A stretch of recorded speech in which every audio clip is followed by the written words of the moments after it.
I got arrested, just like those mystery writers who turn their real-life experiences into stories. The police showed up at my door, telling me I needed to cooperate with them on a case from over a decade ago. At that moment, I was organizing the manuscript for my novel. They followed the locksmith into my apartment and pinned me to the ground. Seeing the fully armed officers, I was terrified and shouted, "What's going on? Did you get it wrong?" The middle-aged officer, who was directing the search of my computer and bookshelves, spoke coldly. "You're Ethan Miller, right? You attended suburban high school." I nodded. "That settles it. Come with us." With a wave of his hand, 2 burly officers lifted me up and escorted me out, handcuffing me like they were taking a death row inmate away. Even when I was sitting in the police car, I still couldn't process what was happening. I anxiously asked about the situation, but no one answered. Their eyes were full of disdain, as if they saw me as a scoundrel, a menace to society. I could only lower my head, racking my brain to remember if I had ever done anything despicable. Before long, the police car arrived at the local precinct. I was led into a small room about 7 or 8 square meters. There was a table in the center of the room with an iron chair against the wall. Cameras were mounted on the walls. The officers pressed me into the chair and handcuffed and shackled me. Once they confirmed I couldn't escape, 2 older officers entered the room. One was the middle-aged officer who had led the team into my home, and the other was nearing 60 with graying hair. After they sat down, the gray-haired officer spoke first. "Ethan Miller, do you remember me?" His firm tone was laced with mockery, especially the glint in his eye, which irritated me. "Who are you? Why did you arrest me? Don't think I don't know the law. There's no way to treat someone like this, even with a summons." The gray-haired officer pointed to his head, a smile still on his face, and continued, "I've been working on this case for 20 years, and my hair has turned white. It's not surprising you don't remember." He suddenly shouted, "But I remember you. Ethan Miller, you were a senior at Suburban High in '05. That year, 2 students from the review class were found dead by the river north of the school. I questioned you during the investigation. Those deeply buried memories resurfaced. I recalled him, Raymond Sullivan, Officer Sullivan. That was my first close encounter with crime investigation. Back then, there were deaths at our school. 2 young lovers were murdered in the woods by the river behind the school. Rumor had it the killer was cunning.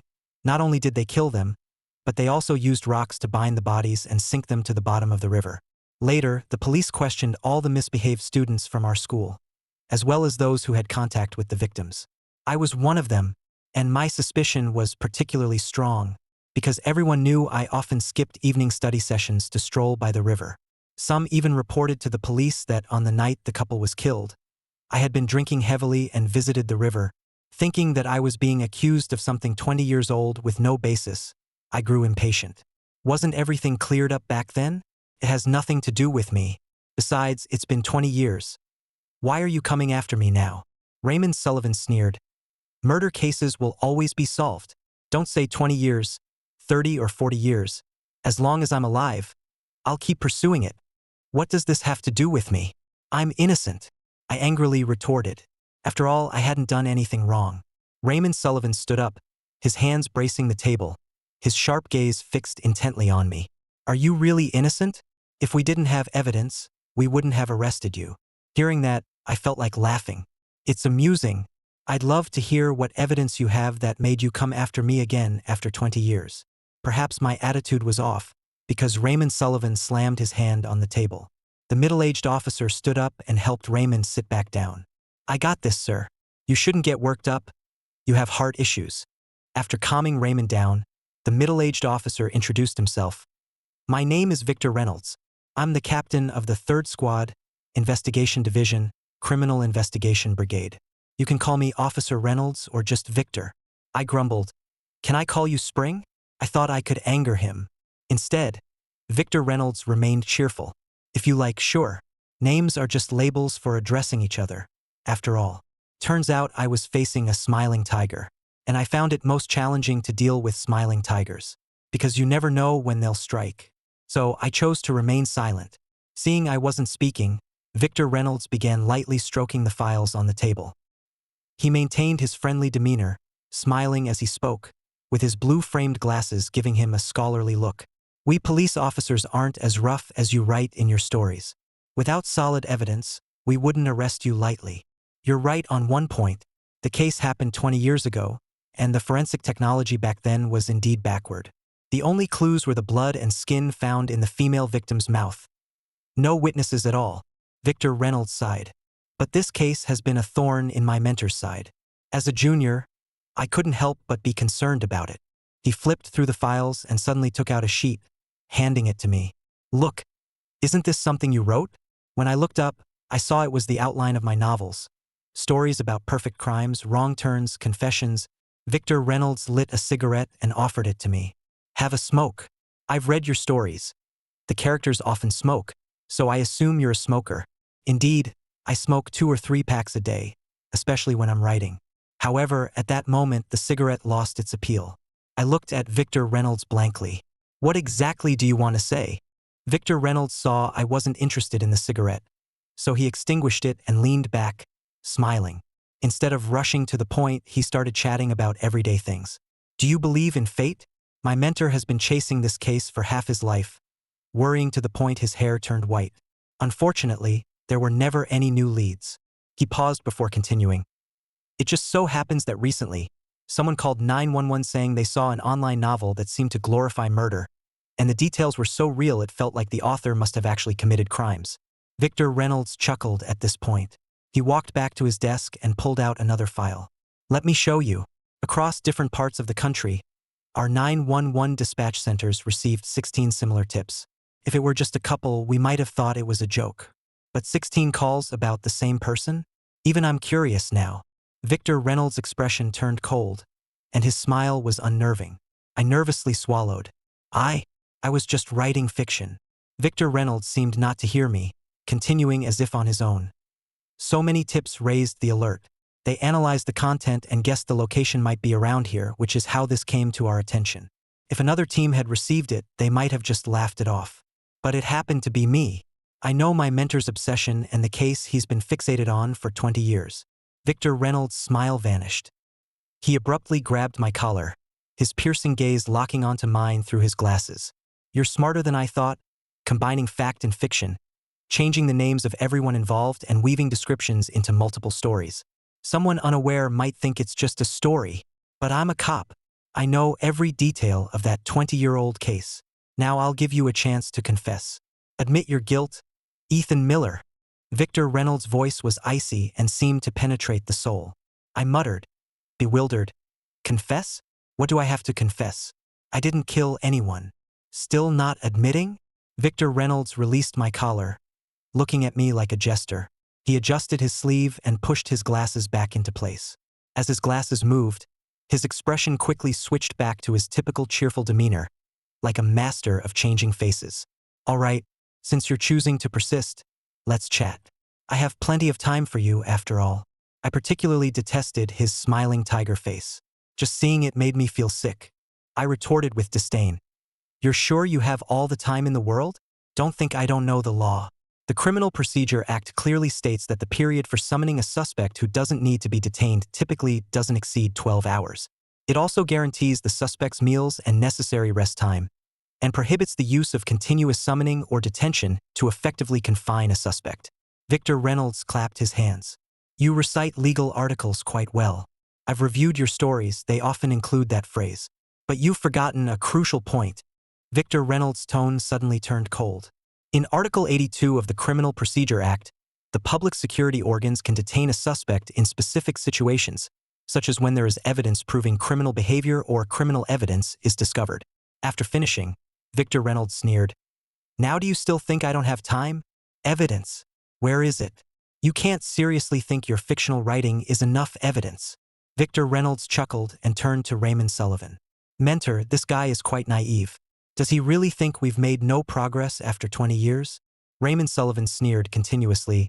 Ethan Miller, when the bodies of Emily Parker and Brian Thompson were sunk in the river, we still found a small amount of blood and skin tissue fibers in Emily's mouth. Now, a DNA comparison with you will clarify everything. Victor Reynolds added, That's why I say you're clever. In your story, Wrong Turns, you turned Emily Parker into an unimportant classmate and Brian Thompson into Henry Williams. You changed yourself into David Wilson and your accomplice Michael Johnson into Old Joe. You even wrote Emily Parker as the woman who helped cover up the truth and became your lover. Brilliant. Even the crime date was altered from '05 to '06. Unless someone is familiar with the case, they wouldn't connect your online stories to the actual murder. As both of them were speaking in unison, sounding very convincing, I grew impatient. You're just suspicious of me, right? Fine, you have blood and tissue. Come on. Take my blood and let's see the results. I struggled to raise my arm. Raymond Sullivan was slightly taken aback, but Victor Reynolds just clapped his hands. Two people in white coats and masks immediately walked in. I didn't know if they were forensic experts or doctors. Anyway, they pinned me down and took a full vial of blood before leaving. Inside the interrogation room, I sighed in relief. Now that's done. It'll take 15 days for the results. Can I be released? Don't worry, I won't run. I'm waiting to update my story. If I stop, those readers will complain even more.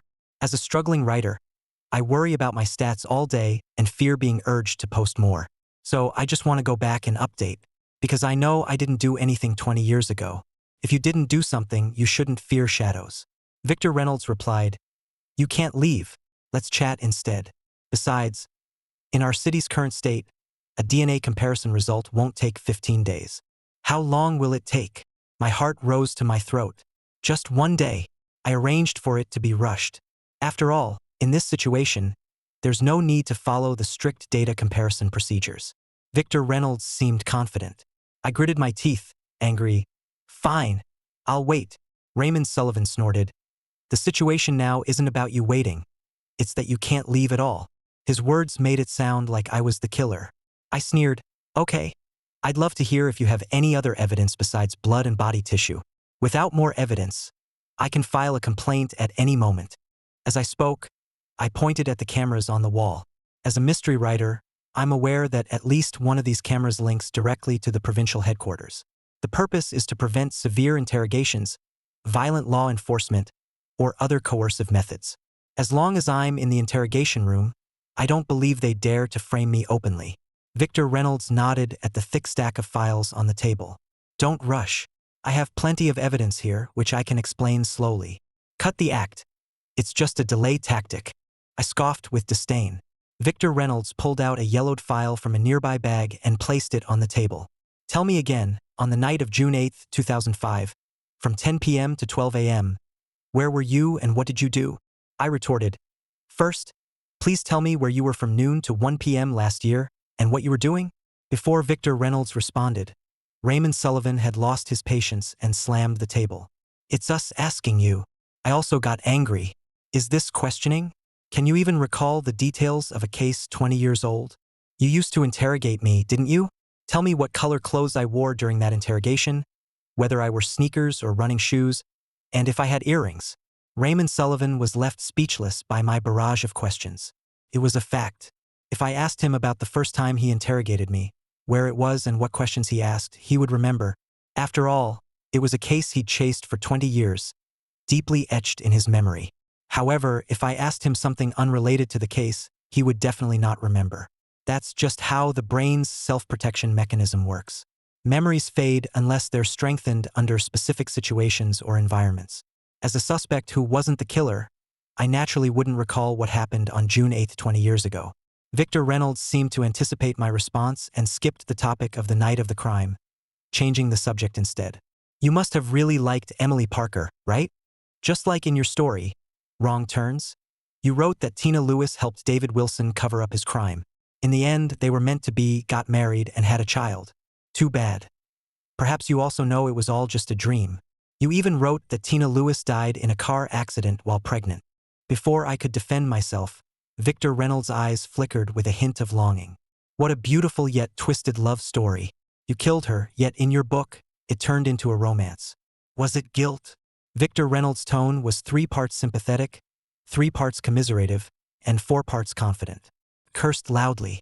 Come on. You're still taking my novel as evidence. Am I doomed today? Come on. Contact the classmates from back then and ask them if I ever pursued Emily Parker. I grew desperate.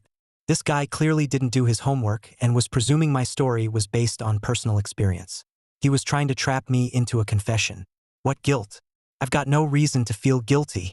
I demanded that Victor Reynolds contact all those classmates and alumni right then and ask about the situation. Victor Reynolds looked slightly surprised but remained calm. Don't worry, we will. Let's move on to another topic for now. No way. Let's resolve this topic first. If not, it's always on my mind. I didn't want to be labeled as someone who killed out of unrequited love. I sneered. You've searched my home thoroughly, right? Then please have someone bring over the diaries they found in my bookshelf. Let's see who I actually liked. I have a habit of keeping a diary, one per year, since middle school. I beg of you, have them find the diaries from when I started high school in 2003 to when I graduated in 2005, 3 diaries. I was getting agitated. Those diaries contained a past I didn't want to remember. However, to prove my innocence, I insisted on having them brought out. Victor Reynolds hesitated slightly before making a phone call. Before long, 2 officers brought in a large pile of items, including my diaries from 2000 to the present and my laptop. I sneered. Officer Victor, you should understand people are complex. Many things we don't dare to say are written in our diaries. Don't worry about me forging them. You've got the technology to verify their age and prove they were written by me back then. Amid my aggressive tone, Victor Reynolds and Raymond Sullivan began flipping through my diaries, starting from 2004 and going through several of them. Finally, both Victor and Raymond stared at me with a look of realization. You didn't like Emily Parker? I scorned the idea. Of course not. I've liked the same girl since middle school and continued even after she got married, though I couldn't win her heart. I reminded Victor and Raymond to keep looking through the earlier diaries. They looked some more, and their expressions became even stranger. You knew how to flirt with girls that young? I protested. I don't like the term flirt, because it sounds superficial. I was appreciating her. Raymond Sullivan sighed, looking defeated. I knew why. He was aware that my diaries from over a decade ago could prove my heart had always remained consistent, showing that I never liked Emily Parker. Thus, the idea of killing out of unrequited love didn't apply. With growing confidence, I couldn't help but gloat. So, isn't it clear? I'm innocent. What unrequited love? I'm not idle enough to mix fact and fiction, writing about my true experiences. If I had really killed someone and hidden it for 20 years, would I dare write about it? Unless I'm crazy. Now, let me go. I'm waiting to get back to writing. I kicked at my shackles, causing a clanking noise in the interrogation room. Just as I thought I could leave, Victor Reynolds coldly laughed. You're not going anywhere. Why not? I asked furiously. Victor Reynolds explained. Although your diaries show you didn't pursue Emily Parker and don't mention anything about that night, you still have suspicion cast over you. What? I still have suspicion? I was thoroughly annoyed. Tell me, what makes me suspicious? Victor Reynolds adjusted his glasses, wearing a smile that made me feel sick. Based on my mentor's past records of questioning you, you claimed you didn't visit the scene and didn't see the bodies, right? Of course. If I had, I would have said so back then. That's right. Given you never went to the scene and didn't see the bodies, how did you accurately describe Brian Thompson's condition? Your character Henry Williams in Wrong Turns. Victor Reynolds looked like he had one, gesturing for me to explain. Come on, put on a show. Explain how you knew the site and how you knew about the cause of death and that rocks were used to weigh them down. I paused for a moment, not in fear but in exasperation. They truly had no new evidence. The only evidence was the blood and skin tissue found in Emily's mouth. What did that have to do with me? I waited for the DNA results to reveal the truth. Since Victor wanted to chat, I was happy to keep him company. After all, I wanted to see how a real policeman would look after a series of setbacks. I said mockingly, That's it. That's it. Victor Reynolds stared at me intently, as if expecting to see something in my face. I sighed, laughing helplessly.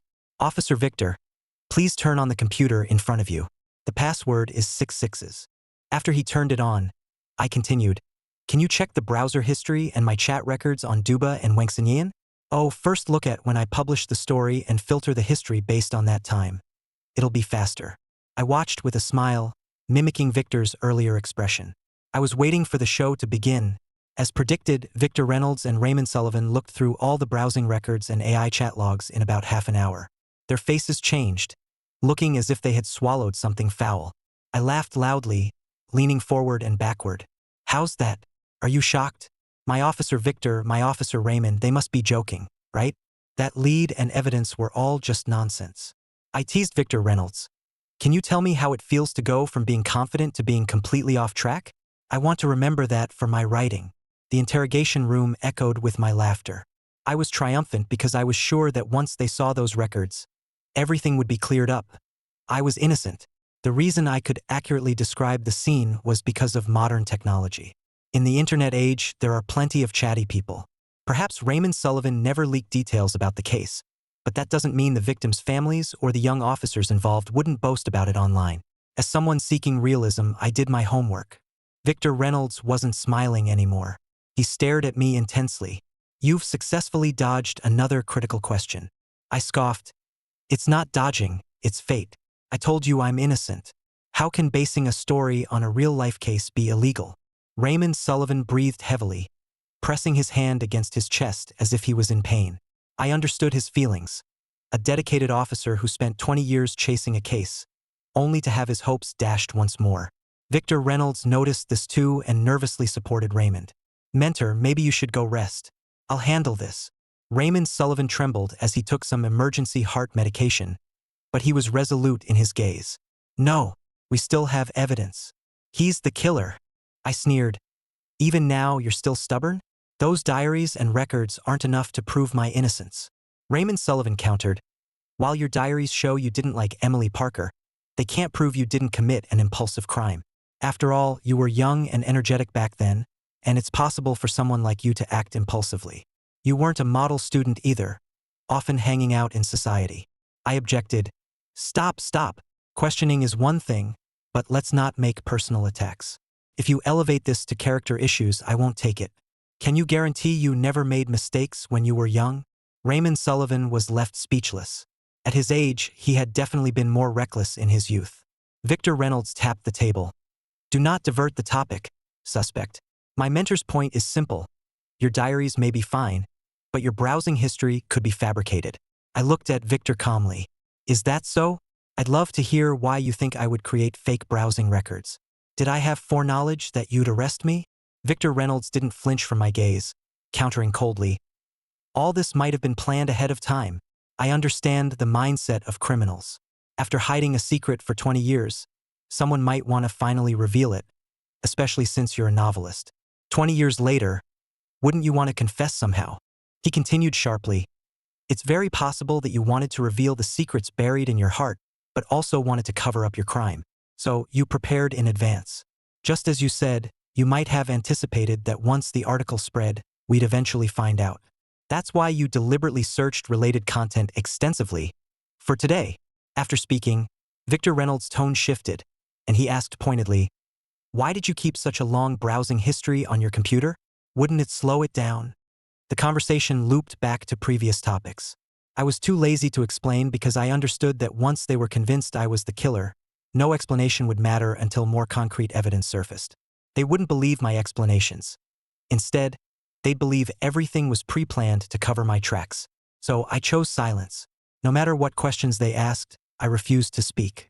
Victor Reynolds and Raymond Sullivan saw me choosing silence as resistance, not backing down, and kept asking me various questions, hoping to provoke a reaction.